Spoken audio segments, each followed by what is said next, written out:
Broadcasting from the world famous LWDL studios. This is Life with Dan and Lewis. I'm Lewis. And I'm Dan. And we're here to talk about life and all the wonderful, magical, horrible, awful, fantastic stuff inside that four-letter word. Life. Before we get too far in, if you hear anything you like today, feel free to go over to buymeacoffee.com/LWDL. Your support is greatly appreciated for this little adventure that we are on. It's good to see you. Hey, it's good to see you too. How was your week? My week was good. It went by so fast. I was incredibly busy at work. And then, I made myself a very hefty chore list that I've been working on. Sort of spring cleaning mode, get things set up, back to zero, and get everything cleaned up and set up and, in the house and the yard and the garage and all the stuff. And nice. Yeah. How about you? How's your week? I would say it was the same. It was definitely busy. But, I have to say, it was definitely busy, but I have to say that it was progress made that I am definitely happy about. So this is the second week that we're going into where on Tuesdays and Thursdays we're in person. Oh, nice. Monday, Wednesday, and Friday we're still on Zoom. Right. And I have to say that my clearance rate of cases being moved has increased since we added those 2 in-person days. Really? And so before, I'll say about maybe 2 weeks ago, we had over 1,300 cases. When I checked my my numbers in my court before we left today, we're down to 1,222. Wow. So we have moved the additional accountability of having to come in person. Yeah, has increased your clearance rate. Because my thing is, which will tie into a few episodes that we talked about in season 2 about the online versus in person factor. Yeah. I feel that when it's a court I feel that when it comes to a court setting, that being in person is definitely something where you can get a lot more progress, because on Zoom we have to send out paperwork. The client has to sign in through their email, figure out everything. But in person, you just grab a few sheets of paper and the attorney's like, okay, you can sign here. This is what you're signing. Blah blah blah blah. Go through all this, and so the timing of it is just so much quicker. Exactly. Okay. And then having to deal with defendants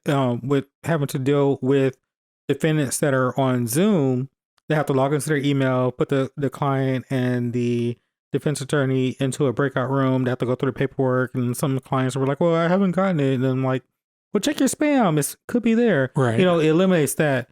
So I think that all in all, having a hybrid situation is definitely, I've seen a lot of progress. It keeps me busy.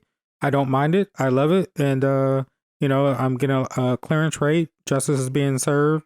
Defendants are getting good pleas, and, everybody is pretty much happy across the board. So it's definitely something that's definitely a plus. And I don't mind the busyness, because it seems like from the hours of like about 8:30 to about 1, it's like extremely busy. And then after that, it seems to just like coast down into just like a nice, easy platform. So, that seems to be my thing for like the last 2 to 3 weeks. So I'm just rolling with it. Good. Not bad at all. Yeah. I picked up some new tasks at work. My main job is project management, but I get down into the business analyst, BA, type of work some, and I picked up some more business procedures. So I've been digging in with that, and it's more, putting your hands on the work, not planning it, not talking about it, not, building reports or summarizing things. It's actually doing the work. Okay. And I think that really makes the time go by a lot quicker. Yeah. Which is both good and bad. Good, I'm getting my days done, but bad because I have more work I could be doing, and it's a time sink. But I also really enjoy that kind of work. So I don't know, it just made the week go by really good. And the clients I'm working with, and the users and clients that I'm working with in this situation are very receptive to this process. So I'm a lot of user feedback, which is good. Yeah. The same group, the people that were in these roles before were not nearly as willing to give feedback. It goes a lot more just like taking it and like processing. Okay. Whereas these people will engage in a conversation and a dialogue back and forth. So it feels like you're actually doing work and working together on it. Nice. So it's more rewarding. It's fun. I'm liking it. Well, that's always a plus. Yeah. That's something that definitely works better. Yeah. Collaboratively. Yeah. Correct. And I'm outside of work this week, I had the bowling league. It's going pretty good. I keep saying this could be my last one, and I don't know. I'm having a hard time When you're having fun, why stop? because it's fun, but it's also really kind of boring because it runs itself so much, Yeah. right?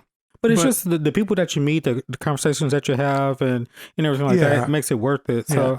It's like 50-50 for me right now. Like half the time I'm really enjoying it, and half the time I'm like, oh, this is kind of boring. I just have to sit here, whatever. Yeah. So I think if I do it one more time, I might join a team. So I might bowl and rep the league.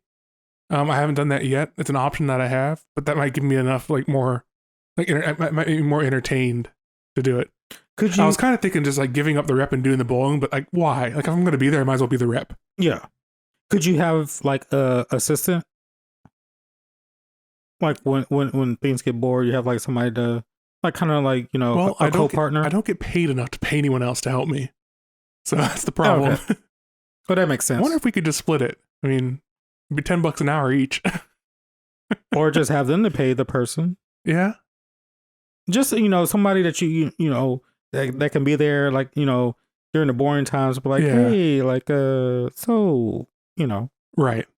Other than that, I didn't get to golf this week at all. I got too busy at work, and the weather was kind of shitty. Yeah. What about you? Did you do anything outside of work this week?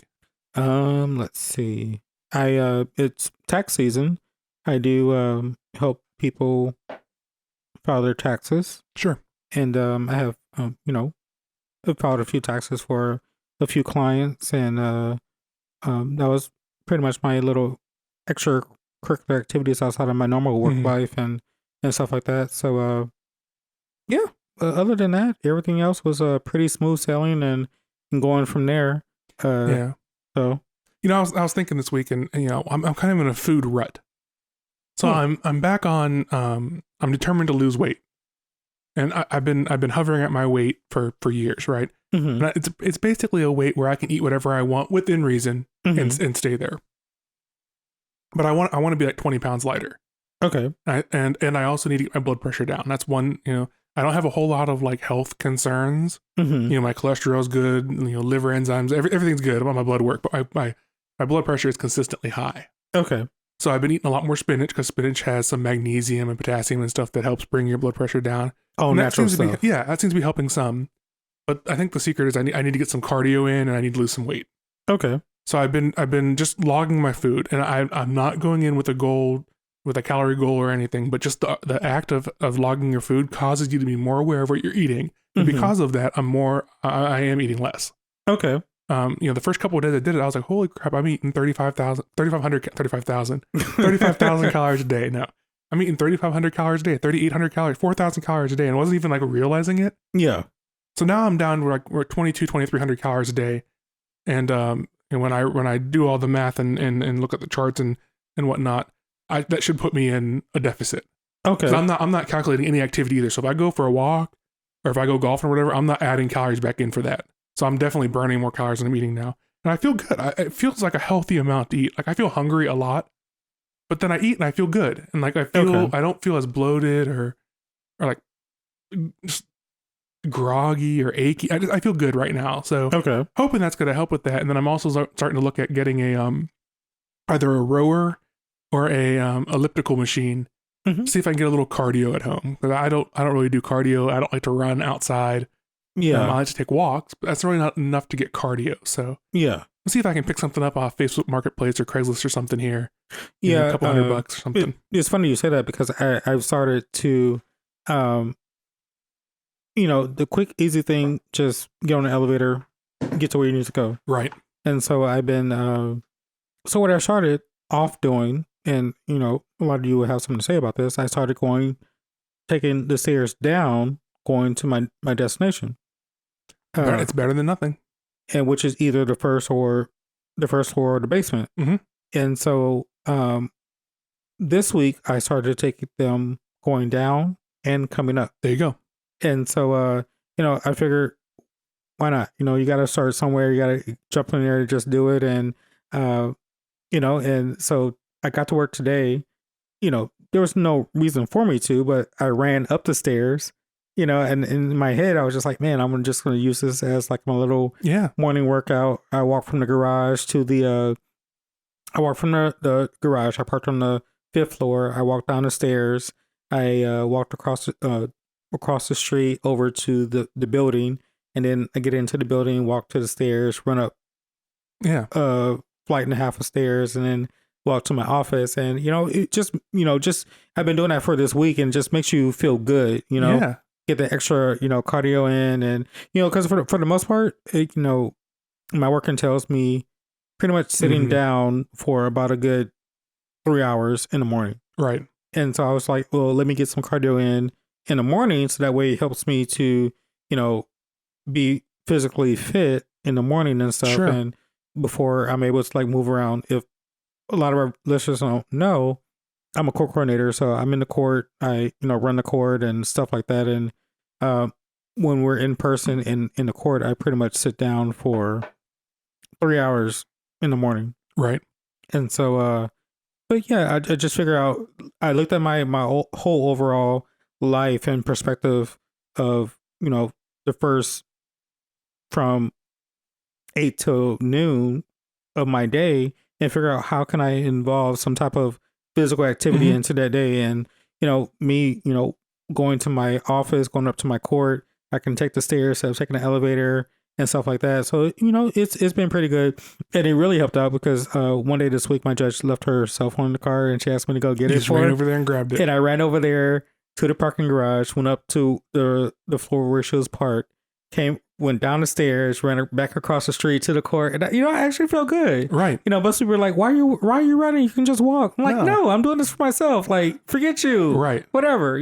So it's just doing small things. Like, you just make yourself happy and just go with it. Yep. You got to find some way to do it, and just whatever fits into your life and whatever you can fit in, just do it and go with it. Agreed.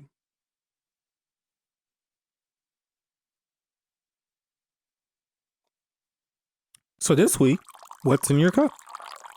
Yeah, we're drinking old fashions. Yes. We were at a buddy's house last weekend, and we had some of these, and so we really enjoyed them, and we were like, we should do that again tonight, and we did, and these aren't quite as good. Yeah. So we had our winter drink, which was Fireball. Yeah. And so now we're trying to find our what I guess Spring summer drink, and I Yeah. don't think it's going to be the old fashioned, but I needed something other than Fireball tonight. Yeah, it might change week by week. Tonight it's old fashioned. Not tomorrow, but next week it might be something different. Yeah. We're just trying to find that nice spring summery drink that we can drink, and then I'm not saying that we're gonna go back to Fireball for next winter, but it could be in the mix somewhere around there. It could be BSB. Yeah, we didn't have any of that this winter, fall winter. So true. Who knows? It could be something different. But yeah, I want something easy. Fireball is easy. You can go to any bar and you can go, hey, double Fireball rocks. Yeah, and anyone has it. Yeah. I don't know what the spring alternative is. Right now I'm thinking like vodka soda lime. Like that's close. Yeah. It's like everywhere's gonna have it. You could upgrade your vodka if you wanted to and do something fancier. Tune back to last week's episode if you want to hear about some vodkas we tried out and all that. Yeah, the very citrusy ties into citrus summer. Is what I'm thinking for spring and summer. Maybe I'm wrong. I don't know. I feel like it goes. And I was at the bar the other night, and I was looking at all their alcohols, and they had like a Jim Beam peach. And I was like, I wonder if that could be the summer drink. I feel like when people transition into the summer months, a lot of the drinks are fruity. Right. So it's we just have to play with that. And then they had like Crown apple, which I don't like Crown. I don't like apple, so I don't know if I can do that. Crown itself is something that we don't particularly like. Crown apple is pretty good, and then there's like another Crown something that's even better. They had a Crown vanilla or vanilla peach or Crown something like that. And I was like, maybe that could do it. I don't know. I just want something that's simple that you can just be like, any bar will have it. Yeah. So that if you just need one drink and you're out somewhere and people are getting drinks and you just want something. Yeah. You have some like a go-to, a seasonal go-to. That's what we're looking for. And we just haven't quite found that yet. Yeah. For, it's easy in the fall. There's anything that's cinnamon, anything that's brown sugar, anything that's maple-y. There's a lot of choices there. Yeah. You definitely have a lot of choices in the summer. Maybe we should be looking at rums. Rums are more of a summery thing. So maybe some kind of like a Captain Morgan lime. We have to try something that. like that. Maybe, I don't know. Yeah, it's something that we have to grab some. Yeah, I have a hard time with Captain Morgan because I know someone who we were at a wedding and Captain Morgan was their alcohol of choice and they imbibed so much and then threw up Captain Morgan. Now I can't think of Captain Morgan without thinking of that. Wow. Not a positive experience with Captain Morgan for you. And that was like their drink of choice, and now they can't drink it anymore. Wow. So it just, it doesn't really affect me, but every time I think of Captain Morgan, I think of that incident. Oh, that sucks. Right. No longer being their drink of choice. Huh. We definitely got to explore. We'll find something. Yeah, we're gonna have to explore and find something. Never know what we'll find from there. That's right.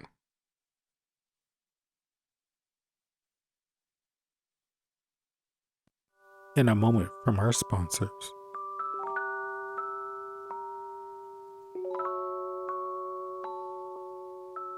Before we tell you about our friends, we'd like to ask you to be our friend too. Life with Dan and Lewis is actively looking for new brands, podcasts, people, and companies to partner with. If you're interested, drop us a note at lifewithdanandlewis@gmail.com. That's lifewithdanandlewis@gmail.com.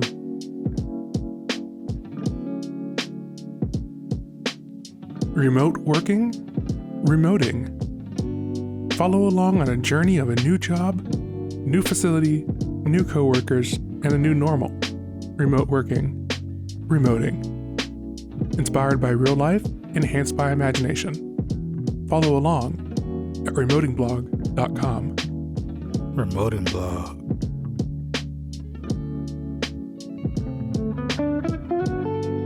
Eating gluten and dairy-free can be challenging. GFDF Eating aims to show all the delicious food you can make and buy without sacrificing taste, diversity, or quality. Follow them on Facebook and Instagram at GFDF Eating. That's at GFDF Eating.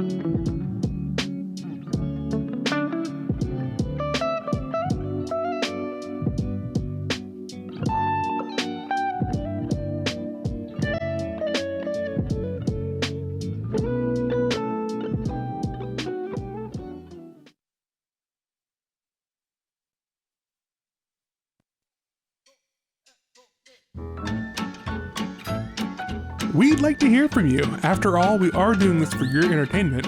Drop us a note and let us know where you're listening from. Or if you have any ideas for new segments, things you'd like us to stop doing, do more of, less of, or anything at all, email us at lifewithdanandlewis@gmail.com. That's lifewithdanandlewis@gmail.com.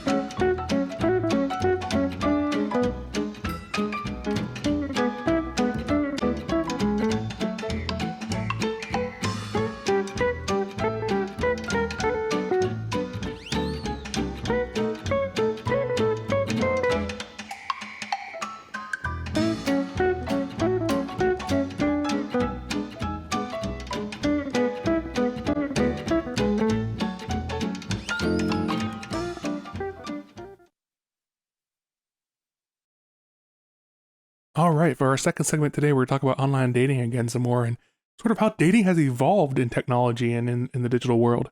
Definitely. A couple articles to discuss. We got a couple articles to discuss, and we'll see where the conversation takes us. The first article I pulled this week is from Pew Research, and it's titled Dating and Relationships in the Digital Age, From Distractions to Jealousy, How Americans Navigate Cell Phones and Social Media in Romantic Relationships. Interesting. So it starts off with a couple stats. The first one says 51% say their partner is often or sometimes distracted by their cell phone when they are trying to have a conversation with one another. So, based on everyday life, I would say yes, it's easy when, people have come together by a phone and, was online dating and whatnot. Yeah. And people are just curious. Right. And, I remember a few years ago, people, New York made laws to stop people from walking and being on their phones because, Right. Some people were walking into the streets and getting hit by cars or walking in the fountain. So, am I surprised? Right. No. So the first thing I think about is, okay, so there's different people alive right now. There's people that have come Correct. up with technology. Literally their whole lives have had a cell phone accessible to them. Correct. And then there's people that have adopted the technology and sort of are all in it. And then there's people that are a little bit older that have adopted the technology a little bit begrudgingly. True. So sort of three groups, right? Yeah. And this Pew Research study actually breaks them down that way. So when you take those three groups, the oldest group are those that are 50 and older.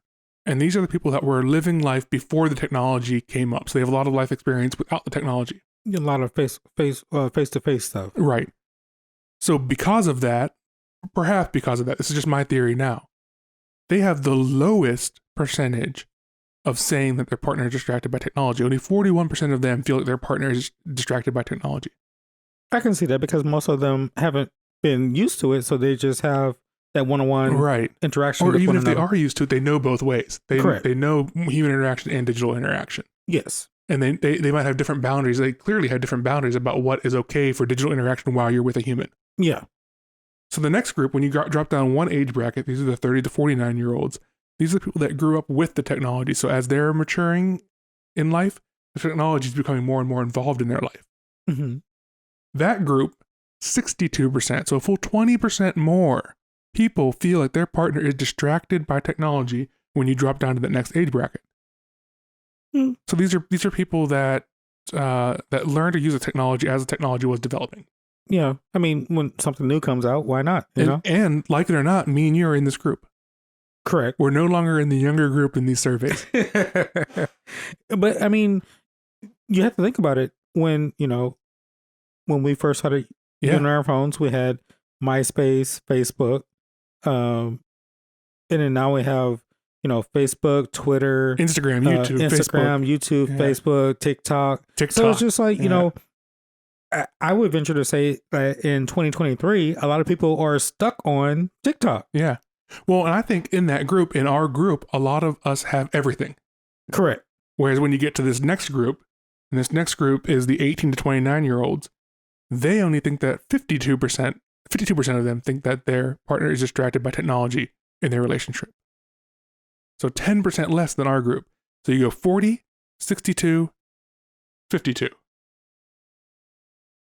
And I think this is because they've grown up with the technology. So the technology has always been there for them. Yeah. So they have better boundaries.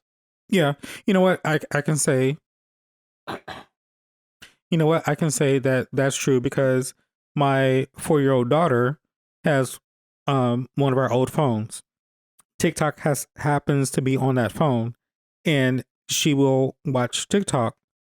Granted, it's more little kid stuff that's on that TikTok, like, Elmo and other stuff like that. But she'll watch TikTok. So she's growing up with this type of technology. So I'll venture to say when she gets older, if she's dating, she can put her phone down and have a conversation with somebody because she already knows what the technology is because she's growing up with it. Yeah, and I think some of it is that when you grow up with it, you know what it's like to be ignored for the technology.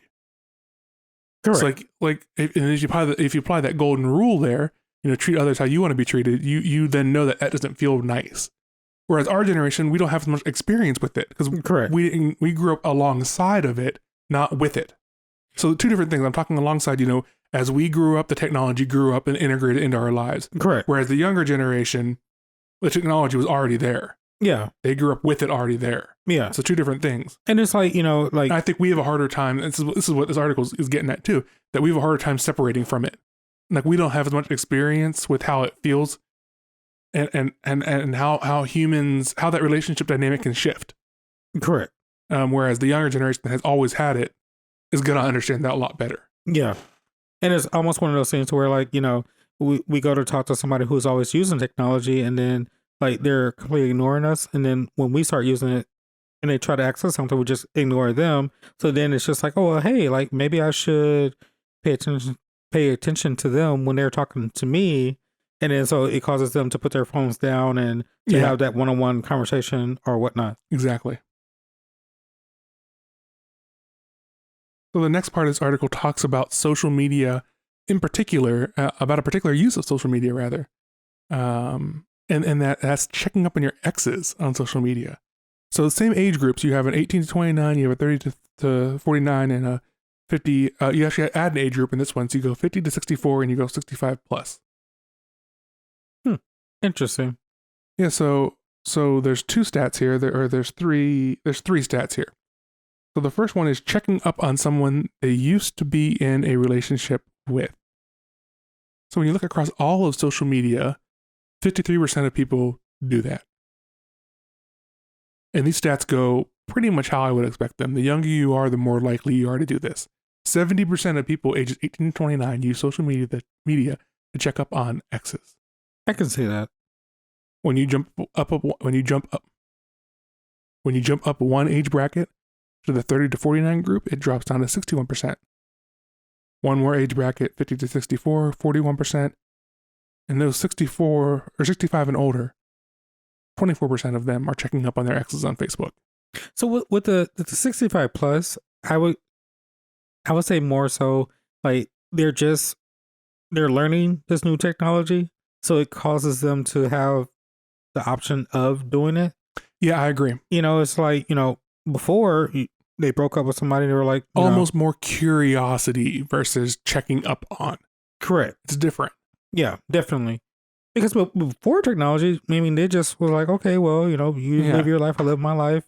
We have to cross paths, we do, but now it's just like, curiosity. Now I have this thing, social media, like, let's see. Right. And compared to the ages of 18 and 29, it's more like, okay, I would say, I'm going to venture out to say it's borderline stalking. Borderline. You hurt me. I want to see what you're doing. I want to see who you're talking to. I want to see who you're dating. I think in the younger users, that's more prevalent. I think our group is maybe less of that. Yeah, our group is more like, we broke up. You say you're not talking to anybody, but I just want to be curious to see if you actually are. Right. But here's an interesting stat. So the next stat is what percentage of people share or discuss things about their current relationship or dating life with their ex. So this goes beyond just checking up on them. This is having conversations with them. Not only conversations, but talking about your current dating life or your current partners. And here's where it's interesting. It follows the same trend that the younger you are, the more likely you are to do that. So 48% of users 18 to 29 have conversations with their exes about their current relation or dating life. That number drops 14% down to 34% of people ages 30 to 49, and then gets very small. 14% of people 50 to 64, and then 7% of people 65 and plus. 65 plus. And 7% of people 65 plus are talking with their exes about their current relationship. That's crazy. So almost half of people 18 to 29 are talking with exes on social media about their current relationship. I wouldn't do that at all. I'm just going to put that out there. I do talk with people that I have dated about other people I'm dating. I have in the past. Right now, I'm not dating anyone right now, so I haven't. But I definitely have in the past. However, now that I'm talking about this out loud, I don't think I've ever done it while I'm dating someone. So, meaning that you're talking with someone and you're talking with your ex about the person that you're talking with. I've never done that. So you wouldn't be in that 34% percentile? Yeah, I would, because if you see it, it's share or discuss things about the current relationships or dating life. Okay. I've definitely talked to exes about how dating sucks. Okay. Not with the intent to get back with them, but just an intent like, holy crap, this sucks. Yeah, and it's their fault. No, because I don't want to be with them, so it's not their fault. Well, I mean, they made you single, so yeah, but I don't want to be with them, so it's okay. Yeah, I mean, yeah. Rather be single than with them. Correct, because they're the crazy psycho ones. Not that one. Yeah, they're all crazy and psycho. You're right. But I mean, that's definitely interesting. Like for me, if I was to become single, moving on to my next relationship, I wouldn't want to take anything from my past and put it into the new. So I wouldn't discuss anything. But it's interesting. I wonder what percentage of these people have children with their ex. Wow. That definitely opens up another aspect of it. You're going to have to talk with that person. And I think it's more likely that your current situation would be brought up, especially if your current situation is a serious situation. Correct. I mean, you're going to have to talk with your ex about your current situation at some point. Yeah. And even if it relates to around the kid, it's still part of your current situation. Correct. That's definitely interesting. That's a new factor that we just brought into this. And it's something that people deal with every day. And on that same note, we don't have the stats here, but we know that people ages 18 to 29 are more likely to have kids with people that they then move on from. So there's less long-term family, you can't see my air quotes here because we're on a podcast, family style relationships where you have a mom and a dad and kids for long term. It's more, things are more fluid nowadays. Yeah. So that would lead to a need to discuss your current relationship status with your previous. And I think a lot of it has to do with like the younger generation. Once they hit that brick wall and they hit that things aren't working out or we get into our fight, they don't work through it. They don't. Maybe we should do some research and we should have this as a topic. Yeah. In the future, but you're right, they don't. And whereas, when my daughter was born, kids these days, I was 31 and we were born in the same month, and later on that month I became 32. That's how that works. There's 31 plus 1 is 32. Right. There's situations that arise and where, I don't see eye to eye with her mom, my partner. Sure. So it's just like, what do? Do you just throw in a towel and call it quits? I feel that I'm in a generation to where there's a percentage of us that are like, you know what? We have so much invested into one of us. We created a child together. Let's keep moving forward. Yeah, I'm not going to say eye to eye with you. You're not going to say eye to eye with me. Guess what? Go sit in the corner. I go sit in the corner, and then we'll work this thing out. And then the younger generation be like, well, this is too hard. Done. Whatever. We're done. We're over with.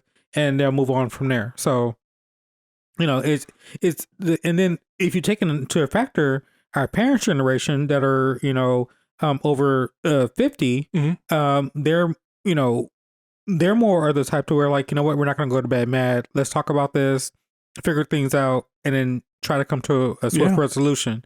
And it's funny how each generation has their certain thing that they go to. Now, will it turn around from where I think so. The current generation will go from, hey, we're butting heads, so you split go your way, I split go my way. Will it turn around to where, hey, let's figure out how we're going to make this work? Yeah. You might be mad, I might be mad. You go sleep in one room, I go sleep in the other one, but at least we're still on the same roof, and then we'll come back and figure this thing out. Yeah. I'm hopefully optimistic about the youngest kids out there right now that their relationship skills are getting better, just because there's so much more awareness about this kind of stuff. Yeah. But we'll see.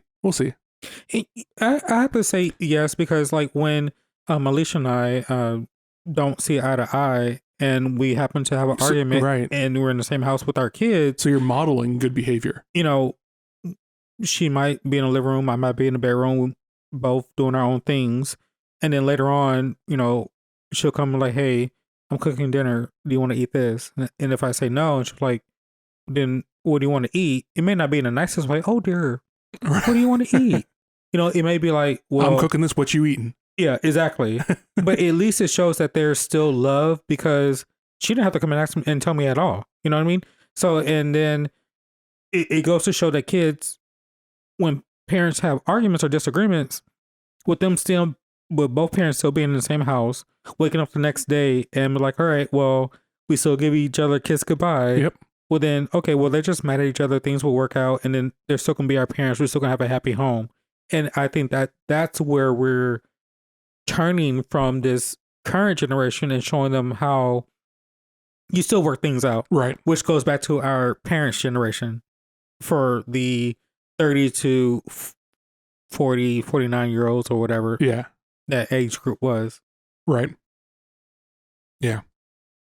Interesting stuff. Okay, so this next article I pulled is from Psych Alive. It's called How Technology is Changing Dating. This is going to relate back into a lot of things we talked about in previous episodes. But, the main focus here, and we'll probably make this article a little bit shorter than the last one. So the main thing that we're talking about here is the dating game and how technology had changed that game. And what it comes down to is choice. There's just so much more choice when you're online than when you're in person. And the other thing that comes into this is game mechanics. Let's take, for example, one of those apps that you swipe with. There's, if you like someone and they don't like you, then you'll just move on to the next one. There's no chase anymore. There's no pursuing. There's no trying to win someone over. which on the surface you're like, cool, like, yeah, you're not trying to, wear someone down and force yourself on someone. This seems so feminist and so today. Yeah. But when you think about it, there's lots of people that are happily married now that needed worn down a little bit. Yeah. That the chase was part of it. I heard a mature, I'm not going to call them old, but a mature individual. When I say mature, it was over 60. He explained it to a group of young men, including myself, that men are like wolves, and they Okay. see women like prey, not in a negative way, but they chase after what they want. And once Right. they capture what they want, they get the prize because they have to fight so hard to Yeah. get to what they want. And it makes sense in this aspect. It's just like, in the online It dating. removes that altogether. Yeah, in the online dating world, it just removes all that because there's no chase. There's no prize factor to when you capture what you want.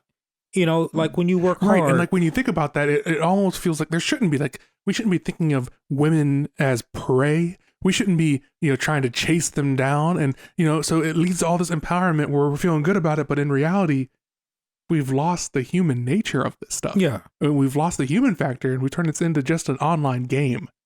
Exactly. And I feel like, for men, we devalue women as the prize that we're trying to capture. I think we tried to.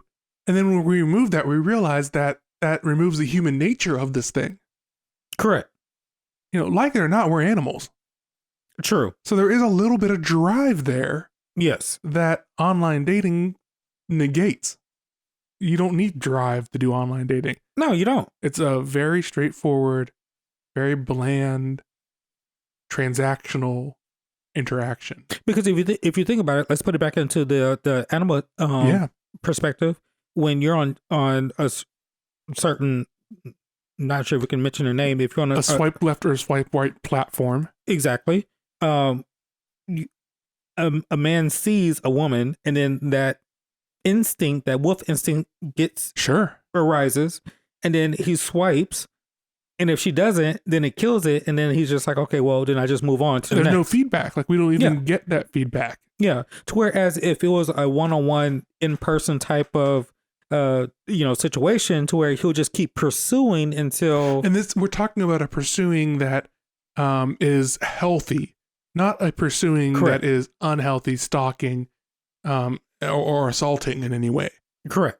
In today's world, we have to define these things a little bit different. Yes. Than in years past. And then even on the swipe left, swipe right platform, it's just like, well, the woman doesn't give the man the opportunity to present himself. Yeah, there's not like a swipe up and to the left. Like, I'm kind of interested, but they have to come after me a few more times. Exactly. There's not that option. Which leaves to the person who is in person with the unknown of maybe she's interested, maybe she's not. So it makes the pursuit of the man after her more greater because he's like, okay, well, maybe she could, maybe she couldn't. I'll give you an example. So when I met Alicia, I was at work and she came in. She was a new hire for the company that she was working with. And I was, I got introduced by the person that she was working with. And I was like, man, she's attractive, she's cute, whatever. And I was like, maybe there's, something there. I was, checking out her figure and everything like that. And then so after a while, I was like, okay, well, I can get to know her better because at some point in time, her company's got to interact with the company, the office that I was working for. So I was like, I can build something off of that. Mm-hmm. And then so as time went on, I would make like these small comments when she comes in or she calls me on the phone and stuff like that. And then eventually it led to us like exchanging and message each other on Facebook Messenger. And then we became friends on Facebook. And after that, it was like, we actually met in person and went out and did some stuff and got to know each other that way. And it was all building up to where we are till this day. But it wasn't, and I think that this current generation loses that aspect when it's all based off of electronics and swipe left, swipe right, or, yeah, she's good. Okay, let me try to swipe on this one. And if I don't get a swipe back, then, but it's like when you have that in person type of thing, maybe the other person is feeling you and maybe you're feeling the other person, but it also has to involve personality traits. Yeah. If the other person's shy and you're not and you're outgoing, in person allows you to build up to that other person's viewpoint and see where they're coming from and get them to like get that connection to grow. Right. Rather than as on, a swipe left, swipe right platform, it's just like, okay, well, all right, well, I can't read that other person's personality, so I guess they're just not that interested in me, so I just move on to my next person. Right. Yeah, I think it's really interesting where technology has taken us in dating. More to come on that in the coming weeks here as we continue our season 2 technology discussions. Correct. Technology discussions in relationship, technology discussions in work, technology discussions in just everyday life as it comes, period. Because it also involves shopping. You use technology rather than. That's interesting. Maybe we should add that to the topics coming up. How physical retail is down and online retail's up. And you have to think about it. During COVID, a lot of car dealerships was like, you can go online. If the bank clears you to get a loan for this type of car, they can deliver it to your house, take a test drive. You don't even have to come into a dealership. Right. Also online. Oh, another thing we could talk about. So this is also this is growing. Right.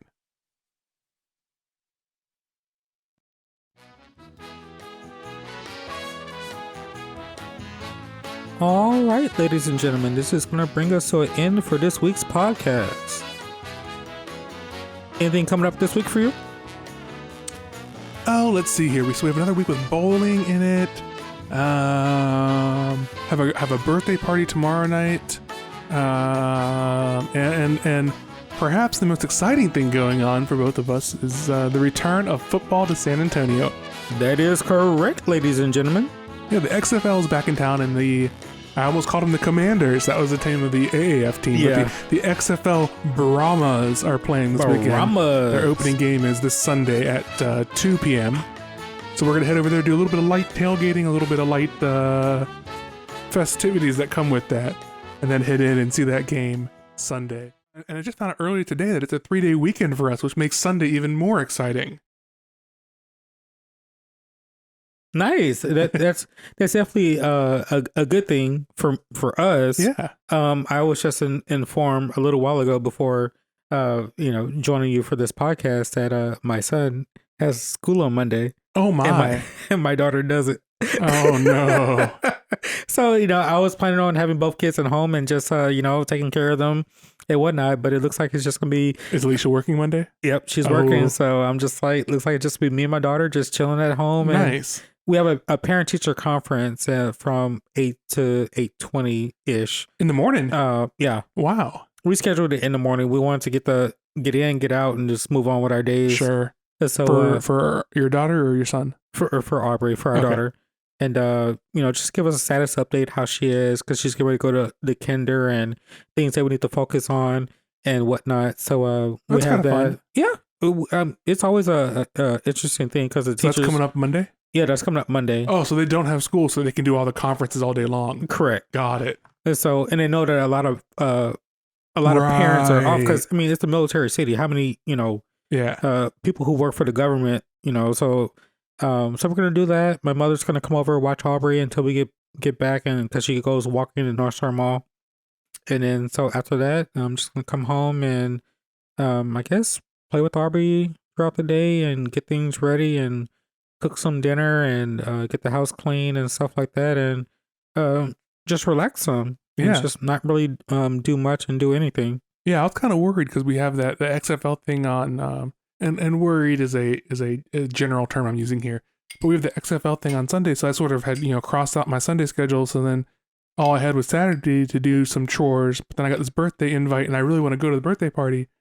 And I was a little bit worried. I was like, man, I have a lot to get done. And then earlier today, I was like, man, I got Monday too. So heck yeah, I'm going to the birthday party. Heck yeah, I'm going to XFL. And I got a whole nother day to do some more chores and, housekeeping stuff. I may. A slight may.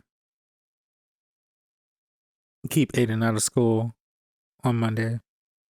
It just depends on how far, because we're going to the game. It just depends on how far we get carried into it and come back over here, have conversation and stuff. Just depends on how it goes. I might just be like, you know what, screw it. You're doing good in school. You're bringing home Right. A's and had one B, but all A's, and screw it. Right. Have a day off. I think that's fair. But we'll see. We'll see how the time allows for it to go. Right. Other than that, anything coming up for you this week? Other than that, for work, nothing. Just we should be starting a trial. We have a trial coming up. Interesting. Yeah, and then after that, next week looks like it's gonna be a down week for me and be going to my first conference of the year.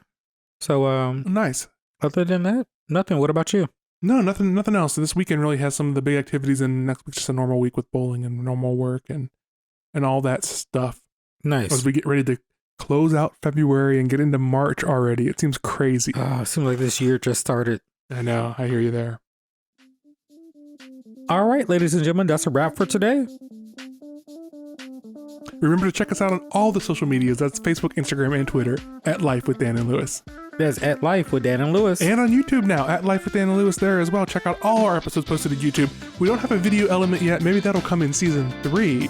Maybe. But we'll see. Stay tuned. But all our episodes there and our side project, or my side project, I should say, the Spotlight with Dan is also up there. Spotlight with Dan. Check it out. For your viewing pleasure. At youtube.com at Life with Dan and Lewis, along with our Facebook, Instagram, and Twitter, and our podcast website. Always check us out there, lwdl.buzzsprout.com. There you go. Check us out, people. We'll be back next week with another episode. Until then, check out our new limited series, The Spotlight with Dan. New episodes will be coming in between weekly episodes of Life with Dan and Lewis throughout this year. Thanks for listening today. More episodes can be found anywhere podcasts are found and on our website at lwdl.buzzsprout.com. That's lwdl.buzzsprout.com. Until next time, ask yourself, what have you done today to help someone else? Make good choices. And love one another.